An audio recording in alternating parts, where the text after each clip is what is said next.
Dividend policy. So talking about dividend policy, so what is the dividend policy? The dividend policy is a method or ways of corporation to distribute their dividend to their shareholders. So there are a few policies that the corporation can apply. So the commonly practice of corporation is cash distribution. Okay, so basically dividend policy, usually when we talk about dividend policy, everybody will think about cash distribution. Yes, it is referring to cash distribution of earning, but basically paying cash dividend will reduce the corporate cash and retain earning. Okay, so therefore the corporation must select the most appropriate dividend policy, which is it is consistent with the objective of the firm. So objective of a firm is to maximize the shareholders' wealth. So that is the main motive of the main objective or the main motive of a corporation or the of a firm lah. Okay. So there are few stages of a firm which will influence the methods or the policy that the company might apply. So usually during the levels of growth, the company will choose a common dividend payout, which is cash dividend lah. So during the growth stage, they will pay out a cash dividend. Okay, usually during the early stage, so maksudnya during the early stage of a company, usually there is no cash dividend given because the company is still making money. They don't have enough money, so all the profit that they have, they need to reinvest to the operation. So basically, they will not give any cash dividend. But during the growth stage, the company started to give a low cash dividend payout. But then after the expansion stage, they started to give low to moderate cash dividend. So perhaps it is more than during the growth stage because they already expand the business. But then when the company reach the maturity stage, so the company is already established, they're already stable, so they're able to giving out a cash dividend, moderate to high cash dividend payout. So it depends on the company's stages. Okay. So there are four ways or there are four methods or policy that the company can apply. So the first one is cash dividend. So this is the common practice by a company and it is usually paid 4 times a year. So 4 times a year means that each of the quarter, every 3 months, the company will pay out 1 time of dividend. So it's continued to the next 3 months, because it is 4 times in a year. All right. So the example here is the firm will pay dividend 1 ringgit per share held by the investors. So this is example lah. So basically, if the investors hold 1,000 shares, so basically that investors will receive 1,000 ringgit during the cash dividend. Okay, let us look at this example. So if one Optical's common stock currently sold for 20 ringgit per share. So its stockholders' equity account as shown as below. So it tells us that the company have 500,000 preferred stock. The common stock is equal to 2 million given with 1 ringgit per share. So the company have 2 million shares outstanding and each of the share is 1 ringgit Malaysia.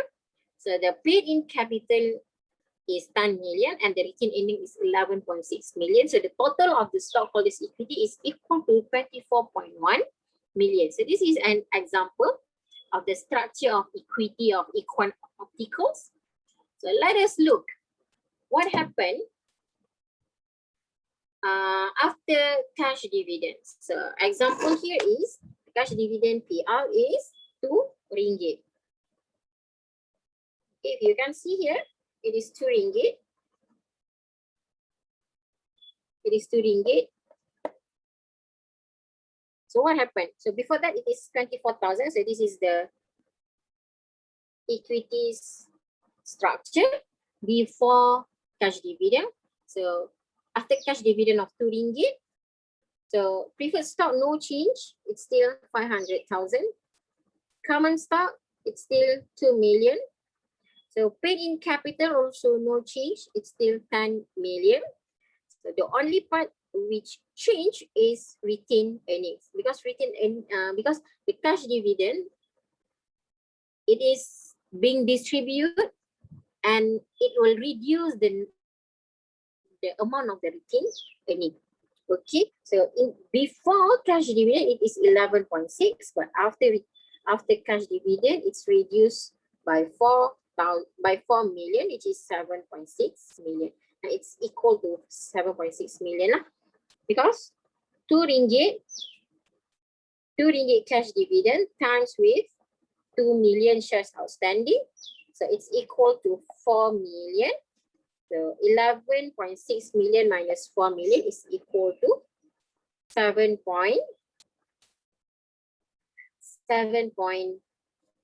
million. So the total stockholders' equity now reduced by 4 million also. So it's equal to 20.1 million. So it is cash dividend. The company also can apply share dividend rather than cash dividend. So share dividend means that the investors will receive extra shares outstanding. All right. Assume a company with 400,000 shares of 5 million of $5 per common stock outstanding, pays 5% stock dividend. So the pre-dividend market value is $40.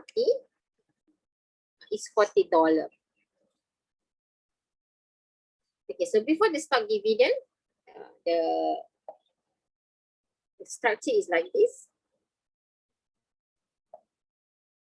So it is before stock dividend. So where they got 2 million is because of $5 times 400,000 shares. So it's equal to 2 million. So additional in capital is 1 million. Retained earning is 7 million, and total shareholders equity is equal to 10 million. So what happened after stock dividend ataupun share dividend? There is no changes on the total of the shareholders equity, but the only change, but the upper side all change. Okay, so the numbers of shares is increased by 5%. So how they got 420 is because of 1 plus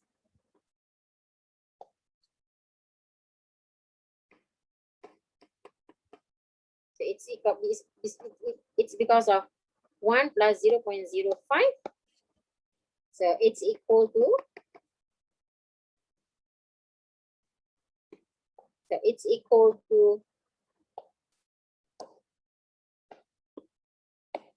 1.05. So 1.05 times with 400,000. So it's equal to 420,000 shares outstanding. So that's how they got 420 shares. Okay.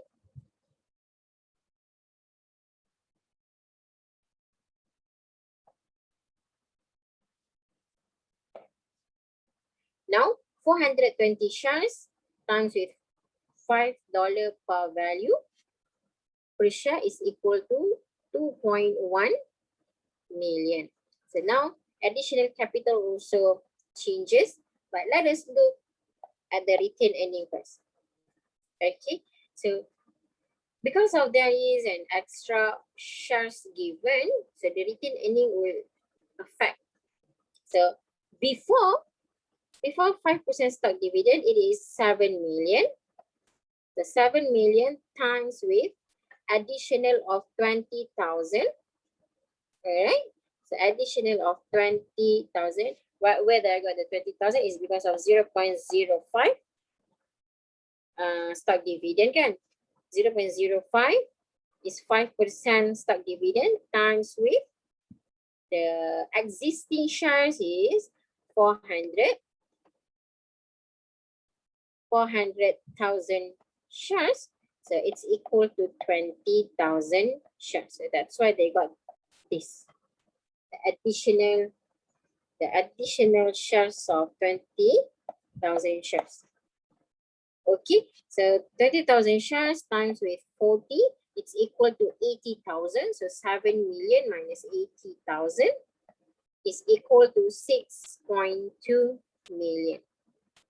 Okay, so now there is another 700 missing because there is no changes in shareholders' equity. Shareholders' equities will be still the same.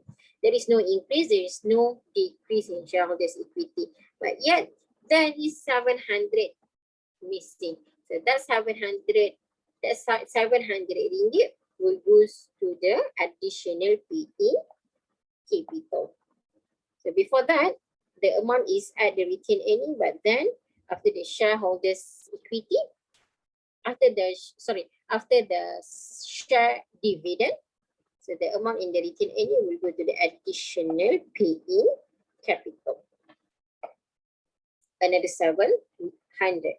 So now additional paid in capital, before that is 1 million. Now additional of 700, it's equal to 1.7 million. Okay, so this is share dividend ataupun stock dividend. So basically share dividend, there is no changes in the total shareholders equity, but there are changes in the total of common stock. There are changes in additional capital as well as the retained earning. All the three elements are changed. Okay, so this happened like this is because of they want to reconstruct the structure of the equity. The equity structure is being reconstructed. But yet there is no changes in the total shareholders equity. Total shareholders equity will be still the same. There is no increase, there is no decrease. Okay, all right. So the third policy of dividend is stock split. Stock split means that the numbers of shares is increasing. Okay, so it means that from one shares it can be 2 shares or can be more. The difference between share dividend is additional shares. Okay, share dividend means that there is another shares is top up into the total shares. But stock split, there is no additional. It is still the same shares, but it's increasing from the same numbers of shares. Okay, so an increase in numbers of shares outstanding by reducing the par value of the stock, right? So assume that a company with 400 shares with $5 per common stock split to 2-4-1. Okay, let us look at this before. Okay, let us look at the stock split first. Before stock split, the structure is like this. Okay, the structure is like this. So $5 per share times with 400,000 shares is equal to 2 million. So the total shares outstanding is 400,000 shares. But after stock split, what happened? After stock split 1-4-2, 400,000 now it's become 800,000. Okay, so where they got 800,000? It is 400,000 times with 2. So it means that 1 shares now it become 2 shares. Dia beranak menjadi 2. So daripada satu share dia beranak menjadi 2 shares. So that's why from 400 shares it become 800 shares. But there is no changes. If you can see the structure, there is no changes at all for all items. Shares is still 2 million. The total of common shares is still 2 million. So how to ensure this? This is 400, because of the shares from 400 goes to 800. Now the price per share also reduced from $5 to $2.5. Where they got $2.5? It is 5 divided by 2. That's why the answer is $2.5. So when you multiply price per share with total numbers of shares, the answer is still the same. It's 2 million. Okay, so this is stock split. Stock split means that the numbers of shares is increasing. Okay, talking about stock split, there are also reverse stock split. So reverse stock split is vice versa of stock split. Okay, reverse stock split. Okay, here. Reverse stock split, a stock split in which the number of shares outstanding is decreased. Assume a company with 400,000 shares of $5 per common stock, split 1 for 4. So maksudnya daripada 4 shares dia menjadi 1 shares. So just now we have 1 shares, it become 2 shares. But now from 4 shares, it become 1 shares. Okay, let us look at reverse stock split. So this is the structure before reverse stock split. If you can see that the total is remain the same. So in stock split or in reverse stock split, the structure would have no changes. Okay, before stock split, the shares outstanding is 400,000 shares.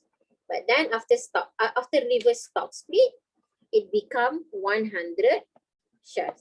Where they got 100 shares is because of 400 divided by 4.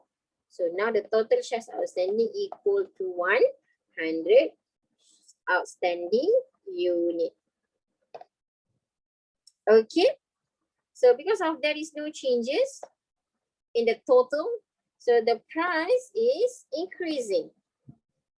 Okay. Because of the units is decreasing, the price per unit is increasing. Where they got $20, it is $5 times with 4. Okay, because of the stock split is 4, so times by 4, so the answer is $20. So $20 times 100,000 shares, it's equal to 2 million. So it is reverse stock split. So why company do this kind of policy? For reverse stock split, they just want to increase the price per share. Okay, when the price per share is increasing, it will give value to the company. It shows that the price of share of the company is increasing. So it gives a new impact that the company is making good, but yet the company actually is doing the same. So it's a reverse psychology. Instead of your price increasing naturally, but when they show that the price is increasing like this, so it shows to the investors that this company, the price is increasing, so they must be doing good. So they can be able to attract new potential investors. Okay, so this is reverse stock split. Stock split also, they want to attract new investors, but actually they want to attract new investors with lower effort. They have a lower ability to buy a higher price of share. So instead of not everyone able to buy the shares. They allow everyone with a lower ability also can buy the share. So that's why they reduce the price of share by doing a stock split. Okay, the last policy of dividend policy is share repurchase. So share repurchase is actually the company will apply this method is because of they want to buy back the shares from the investors. They want to get back all the ownership. Sometimes it's because of the ownerships lah. They want to they don't want to being public. Okay, so they buy back the shares. So they just want to be a normal corporations. They don't want to be a public listed. They just want to be delisted from the stock exchange. So they buy back the shares. Okay, so the repurchase or the buyback of stock by the issuing firm, either in the open or the secondary market or by self-tender. So they can buy their shares either in the secondary market or in the primary market. It depends. Okay, the company repurchase of the stock if they believe that the stock is selling at a low price. So this is one of the reason. This is also one of the reason why company buy back the shares, because they want to push the demand. They want to increase the demand, but yet no one to buy their shares. What they are doing is they buy their own shares. So when they buy their own shares, so actually they push the demand so that the price would increasing. So this is one of the reason why company involved in share repurchase. All right, so let us do this example. Assume Mimah Berhad has announced a share repurchase plan of 6 million repurchase over the next month. The current price of Mimah Berhad is 19.90 ringgit per share, and the company have 70 million shares outstanding. So based on the information, calculate the number of shares outstanding that Mimah Berhad expecting to buy. And second, calculate the equivalent cash dividend for this repurchase. So question A, they want to know how much is the shares outstanding that Mimah would buy for the repurchase planning. Okay, they want to know the how many units that Mimah going to buy of their own shares. B, we want to know, the question asking you, how much is the amount, how much is the ringgit Malaysia that is being used to buy the shares. Okay, so how to calculate the share repurchase? Share repurchase is equal to repurchase plan divided by current price plus dividend. So look at the information given to you. The current price now is 19.9 ringgit. Dividend, no dividend, not shared dividend given. So the repurchase plan is 6 million divided by 90.9, so it's equal to 301,507.53 shares. So this is the amount that Mimah is going to buy. Okay, so how much is the current of the repurchase? So the answer is, the formula is repurchase plan divided with shares outstanding. Okay, now the shares outstanding is 70 million. So 17 million, and total repurchase plan is 6 million. So 6 million divided with 17 million, it's equal to 0.35 ringgit per share. So how much is the total cash that is going to that is going to be utilized? It is 0.35 times with 301,507.53. Okay, so this is the amount of the pre-purchase. This is the price of the pre-purchase plan. Okay. So this is a fourth policy that that company might apply during the dividend policy. For the dividend policy. Okay. So now the method of dividend payment. The method of dividend payment, it starts with the declaration date. The company will start to declare what types of policy that they are going to apply for their dividend payment. So then there will be ex-dividend date.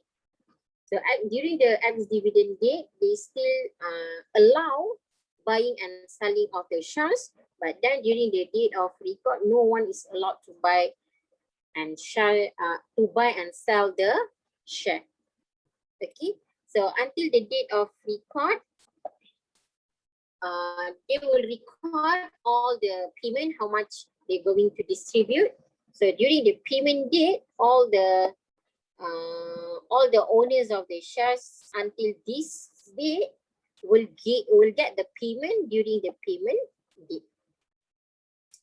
Okay, so during the payment date, if the company announce that there is a cash dividend, so during the payment date, the owners of the share will receive their cash. So if the company declare that there are shares dividend, so during the payment date, the investors will receive extra shares. So it depends. During the declaration date, it depends on what policy that the company is going to apply.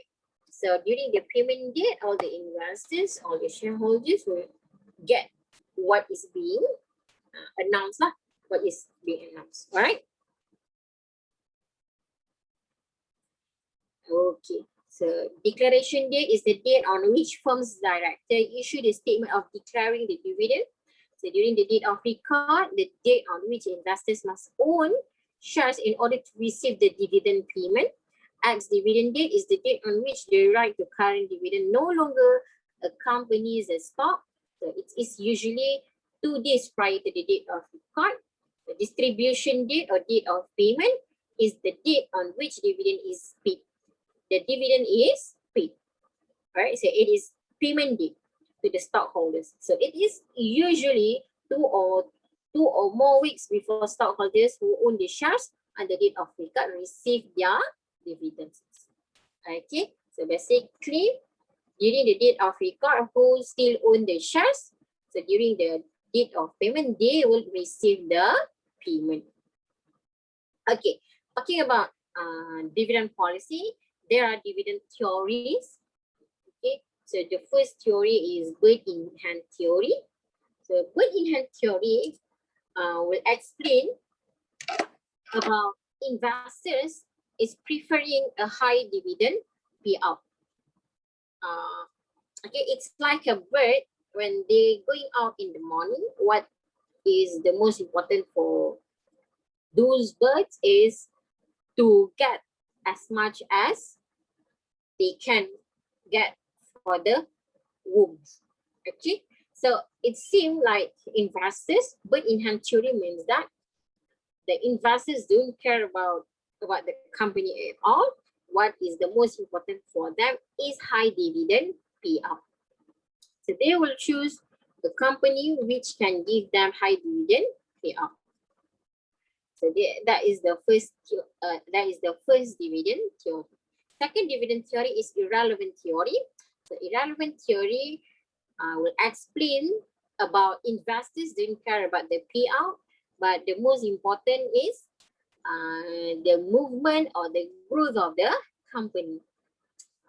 So they don't care. They just invest in the company, maybe because of the company is their own company, or maybe because of the company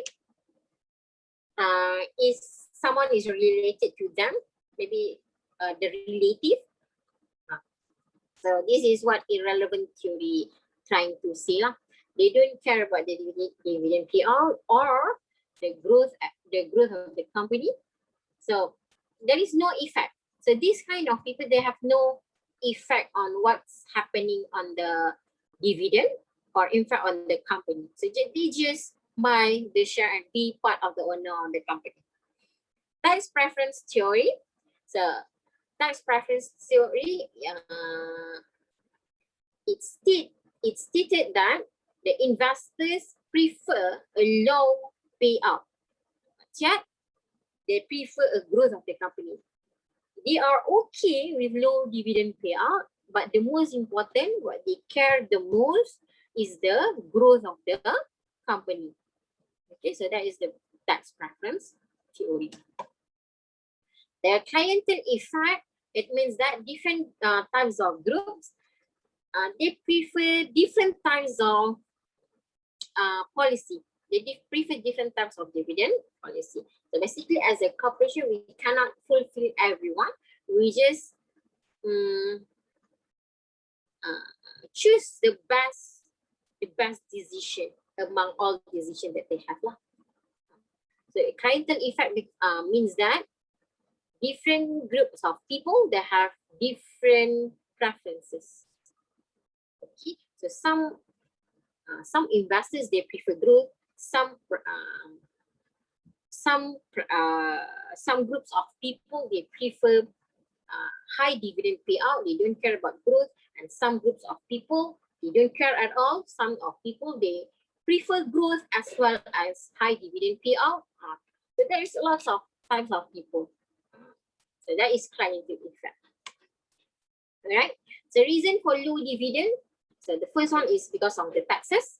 The dividend are taxed as an ordinary income as they are received, whereas capital gains are taxed only when they are realized. So taxes, they prefer low dividend because they don't want to pay another payment of tax.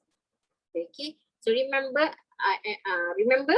that corporation, they are double taxation. So the first phase of tax payment is on the company itself. Okay, before they go to the net income, they have to pay tax. So then after that, when the net income is being distributed to the shareholders, that shareholders, it is assumed that it is the income of them. So that kind of income also need to pay tax.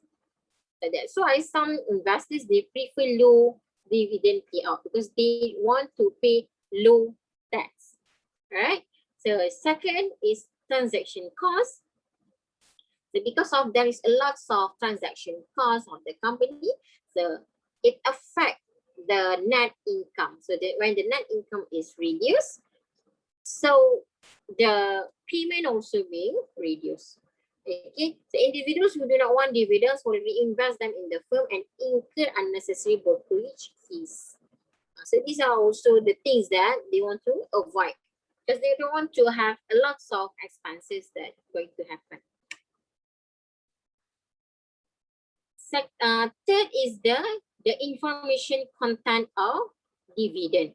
So increases in stock price are usually associated with the announcement of the dividend increases. Manager can signal to outsider about the future prospect of the firm through changes in dividend policy. So increases in dividends is credible signal about the future performance because managers would not raise its dividend if they feel that it cannot be sustained at the firm's current performance. Okay, so when there is a signal that the performance of the the demand of the shares is getting lower, there is no reason why the managers need to give high dividend payout. So these are the things lah. It depends on the performance. So if the performance of the company is increased, so they have more cash to give out as a dividend, so they will give the cash dividend. But yet, if the performance is expected to decrease in the future, so the manager would decide that the dividend payment will decrease. Right? So lower agency costs. When a firm pays out dividend, it will need to raise external funds more often. So the primary market acts as control agent against managers, deviating from stockholders' best interest. The cost of issuing more equity shares are offset by lower agency costs. So these are the things why um,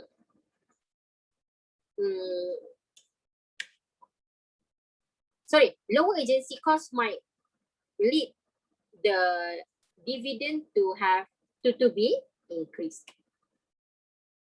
So factors that influence choices of dividend policy. The first one is legal restriction, liquidity position, absence or lack of other sources of financing, earning predictability, ownership control, inflation. So these are the factors that influence the dividend policy. So it depends on the situation. Okay. All right. So that's all about dividend policy.